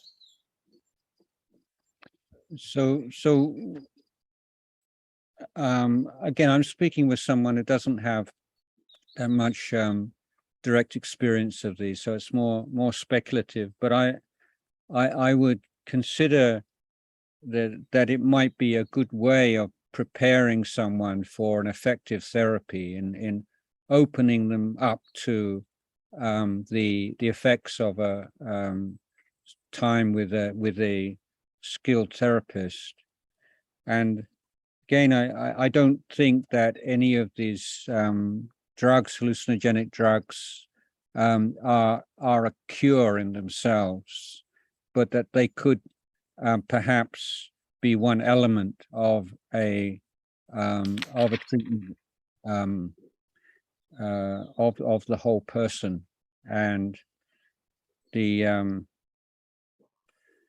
as far as psychiatry is concerned, again, my knowledge is limited, but I did many years ago have the opportunity to speak with the chairman of the United Kingdom, the UK Psychiatric Association, I guess you'd call it.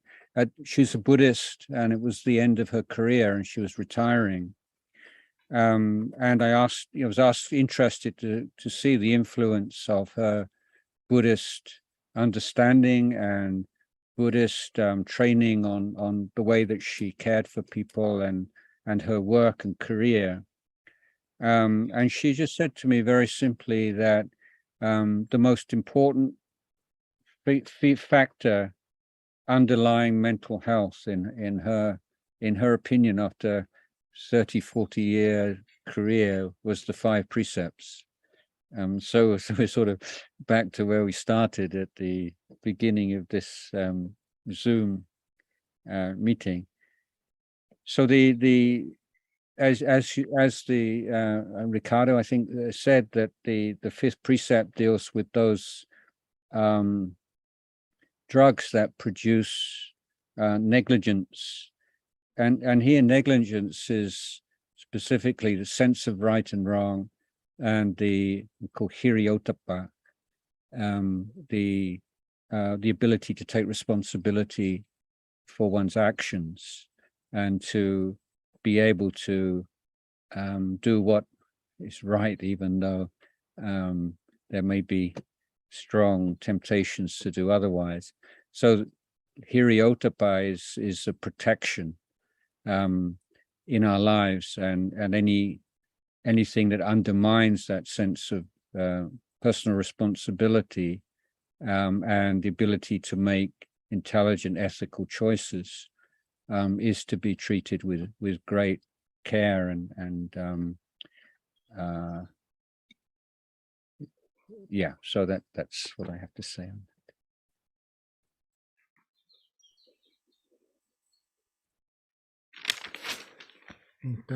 Então, mais uma vez, né, eu não tenho muita experiência com o assunto, né, mas eu considero que essas drogas, pode ser, as drogas alucinogênicas, etc., talvez possam ser uma boa forma de preparar a pessoa para uma terapia mais efetiva, né, um passo inicial para preparar a pessoa para então ela realmente poder passar tempo com um terapeuta, e um terapeuta competente, né, e qualificado, né, para ajudar ela. Eu não acho que elas sirvam como cura, mas também elas talvez possam ser utilizadas como um elemento, né, nesse processo mais complexo, né, de buscar a cura da mente. Né?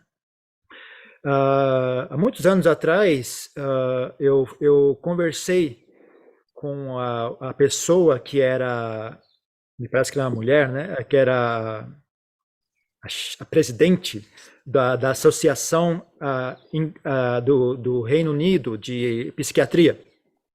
E ela era uma budista, né? E ela estava se aposentando. E aí eu fui conversar com ela, eu perguntei justamente, né, como que ela acha, qual era a influência que ela enxergava do budismo, né, na carreira dela, né, como é que ela enxerga a relação do budismo com a profissão dela. E a resposta que ela me deu é, depois de todos esses anos, né, o que eu vejo, enxergo de mais importante para que a pessoa tenha saúde mental são os 5 preceitos. Então, nós voltamos ao começo dessa conversa que nós estamos tendo hoje, né, de volta aos 5 preceitos. Né. Então, na relação que foi perguntada, né, com relação a relação entre os 5 preceitos e as drogas, é importante enxergar que ele diz respeito às drogas que causam negligência mental, né? Que quer dizer, a pessoa perde a capacidade de distinguir certo e errado, né? A pessoa perde a capacidade de hiri ottappa, né? Que a pessoa perde o senso de moralidade, do que é correto, o que é apropriado, o que não é apropriado. A pessoa não tem capacidade de assumir responsabilidade por suas ações, né? Ela não tem capacidade de fazer aquilo que é correto, apesar de estar tentada a fazer o que é errado, né? Então, quando a pessoa perde essa capacidade, então essas drogas são consideradas inapropriadas, né? Então, hiri ottappa, essa capacidade de ter noção do que é certo e errado, é o que protege o mundo, né? Então, da destruição. Então, é muito importante a gente dar valor a preservar a nossa capacidade de fazer decisões éticas e corretas, né? É importante preservar isso. Venerable, I think probably enough for today. It was 8 o'clock now, so thank you for everyone's attention, and thank you, Ajahn Mudita, for doing such a good job of translation. So I think I shall. It's evening here. It's 8 o'clock. So I saw we were still daytime when we started. yeah, start quickly here. So yeah, wishing you all best in your practice, and maybe we can do this again sometime. Hope you enjoyed it. Yeah. Permission to pay respect. Thank you. Sadhu. Sadhu. Sadhu, sadhu, sadhu.